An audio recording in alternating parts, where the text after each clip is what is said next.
India bowling कर रहा होगा स्पेशली, वो भी एक बहुत इंटरेस्टिंग फैक्टर होगा, क्योंकि हाफिज़ आप देखें जब इंडिया का स्क्वाड अनाउंस हुआ तो निस्बतन बहुत स्ट्रॉन्ग स्क्वाड था उनका, और हम लोग उस वक्त बात भी कर रहे थे कि मतलब इंडिया ने इतना अपना एक स्ट्रिक्ट स्क्वाड जो है वो रखा है, किसी किस्म का कोई कंप्रोमाइज़ किया नहीं है। प्लेइंग 11 भी अगर आप देख लें तो उसमें भी किसी किस्म का कोई कंप्रोमाइज़ नहीं है। इट सिंपली मीन्स कि उन्होंने बांग्लादेश को, सिर्फ बांग्लादेश नहीं बल्कि उन्होंने तमाम प्लेयर्स को उनके स्टैट्स को माइंड में रखते हुए, उनके जो फॉर्म है उसको माइंड में रखते हुए लोग अनाउंस किए हैं। अब सब पाकिस्तान में जब बांग्लादेश ने खेलना था, हमारे डेटा एनालिस्ट कहाँ बैठे थे जिन्होंने उस हिसाब से प्लेइंग 11 में या स्क्वाड की अनाउंसमेंट में इन तमाम चीज़ों में कोई गाइडेंस, कोई हेल्प नहीं दी है। डेटा एनालिस्ट का काम ही नहीं है जी, डेटा एनालिस्ट का क्या काम है? हाफिज साहब देखिए, मतलब रखने का मकसद तो ये है ना कि सिलेक्शन जो है उसमें तो कम से कम आप बता सकते हैं कि अब ये प्लेयर है, ये उसको काउंटर कर सकता है, यहाँ पर होना चाहिए। क्या फ़ायदा फिर आपको रखने का? देखिए बात यह है कि डेटा एनालिस्ट का अपना एक काम है, सिलेक्शन में उसने मालूमात फराहम कर दी हैं, वो उसका काम ख़त्म हो गया है। आपको जो इंफॉर्मेशन दी जाती है उसके बाद फैसला आपने करना है। आप उसकी इन्फ्लुएंस में आके फैसला करेंगे तो डेटा एनालिस्ट का तो उसमें कसूर नहीं है। उसमें कसूर तो उसका है जिसने फैसला किया है। वो एक मालूमात की हद तक आपको फराहम कर सकते हैं, उसके बाद आप उन मालूमात को कैसे इस्तेमाल करते हैं ये आपकी जगह पर है। यहाँ पर पाकिस्तान ने 4 फास्ट बॉलर्स खिलाए पहले टेस्ट मैच में, और पाकिस्तान की टीम मैनेजमेंट ने उसके बाद ये कहा था कि पिच ठीक नहीं है। अजहर महमूद साहब ने सबसे पहले आकर कहा था कि पिच ठीक नहीं है। तो डेटा एनालिस्ट पिच तो नहीं पढ़ते हैं, पिच तो आपने खुद पढ़नी है कि आपको पिच पढ़नी आनी चाहिए। अगर आप पिच नहीं पढ़ेंगे, आप में वो सलाहियत मौजूद नहीं होगी, तो 5 दिन का खेल जिस जगह पर होना है, अगर आप उसकी बुनियादी मालूमात से ही महरूम है, उसकी बुनियादी चीज़ों से ही महरूम है, तो फिर आपको नुकसान तो होगा आगे जाकर। तो डेटा एनालिस्ट का एक किरदार है, जब वो गैर ज़रूरी तौर पर या गैर मामूली तौर पर फैसलों पर असरअंदाज होगा या लोग उसको इजाज़त देंगे कि वो फैसलों पर असरअंदाज हो, तो फिर आपके फैसले ठीक नहीं होंगे। डेटा उस वक्त बनता है जब बॉल डिलीवर होता है, जब कोई रन स्कोर होता है, जब कोई चौका या छक्का लगता है, ठीक है, वो उससे पहले नहीं होता। या तो फिर डेटा एनालिस्ट ये बता देना कि अगले बॉल पे अब छक्का है, अगले पे चौका, और ये ऐसे ही होना है। प्रेडिक्शन या तो दे सकते हो, तो ये बिल्कुल डिफरेंट चीज़ है।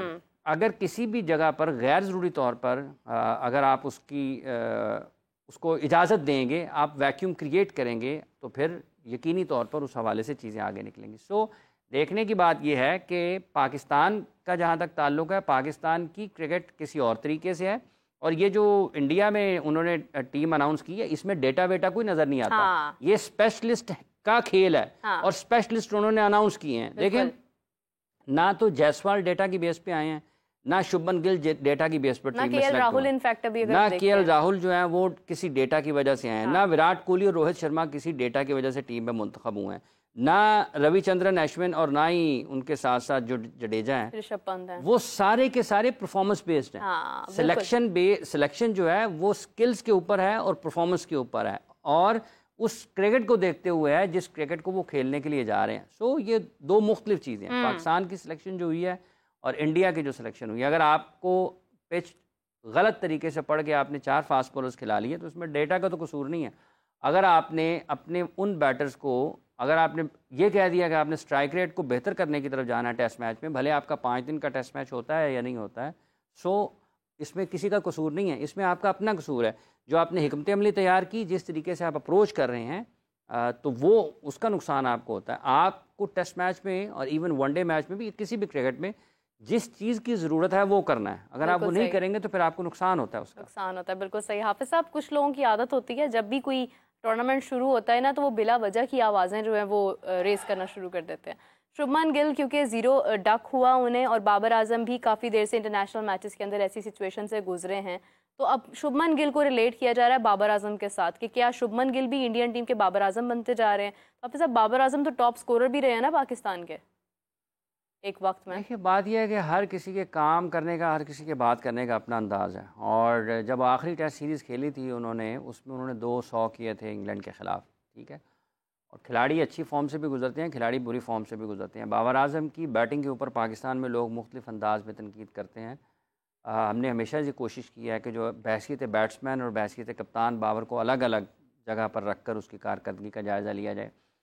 मौजूदा दौर में भी आज भी पाकिस्तान के लिए सबसे बेहतरीन बल्लेबाज वही हैं, ठीक है। अगर आप उनकी कारकर्दगी को देखें, उनकी बैटिंग के अंदाज को देखें, और जिस चीज़ की पाकिस्तान को ज़रूरत है क्रीज़ ऑक्यूपाई करते हुए लंबी बैटिंग करने की, ग्राउंड शॉट्स की, हाँ ये ज़रूर है कि आप उसमें चीज़ें ऐड कर सकते हैं, स्किल्स को डेवलप कर सकते हैं।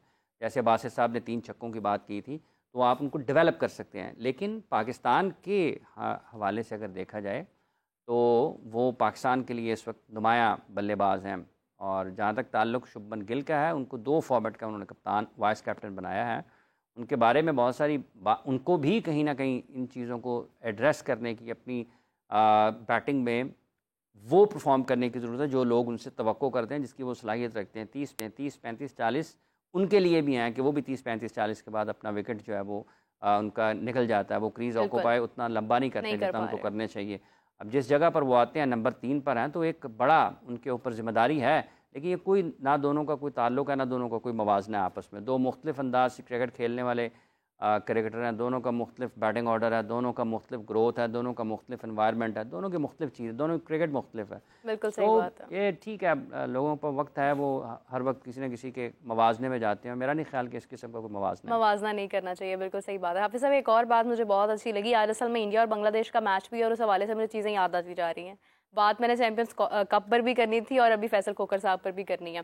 हाफिज़ साहब, रोहित शर्मा से जब कल बात की गई प्रेस कॉन्फ्रेंस में, उनसे एक सहाफ़ी सवाल कर रहा था, तो उन्होंने कहा कि अभी तो चलें बांग्लादेश और न्यूजीलैंड है, इसके बाद एक बड़ा मैच ऑस्ट्रेलिया का। तो उन्होंने उधर उसको टोक के बोला कि क्या मतलब, ये सब मैच बड़े हैं, कोई भी मैच छोटा नहीं होता है। हाफिज़ साहब, एक ऐसा प्लेयर जो वर्ल्ड कप दे गया है, और क्या वो मतलब इस प्राउड में नहीं आ सकता था कि नहीं भाई हमसे बड़ी तो कोई टीम नहीं है, उसके बावजूद हर टीम को जो है वो उसकी एक अहमियत देना और उसके लिए एक भरपूर मुकाबले का माइंडसेट रखते हुए मैदान में जाना, क्या ये चीज़ हमें सीखने की ज़रूरत नहीं है कि हमें हर टीम को मुश्किल हालात से गुजरता हुआ देखते हुए हमें फैसले लेने हैं? टेस्ट मैच जब आप खेलते हैं तो ये किसी भी टीम के ख़िलाफ़ आपको हर वक्त तैयार रहना पड़ता है। और जब उन्होंने प्रेस कॉन्फ्रेंस की थी तो उन्होंने कहा था कि ये अभी ये खेल रहे हैं, इसके बाद न्यूजीलैंड, फिर जब ऑस्ट्रेलिया की बारी आएगी तो ऑस्ट्रेलिया की तरफ जाएंगे। हाँ।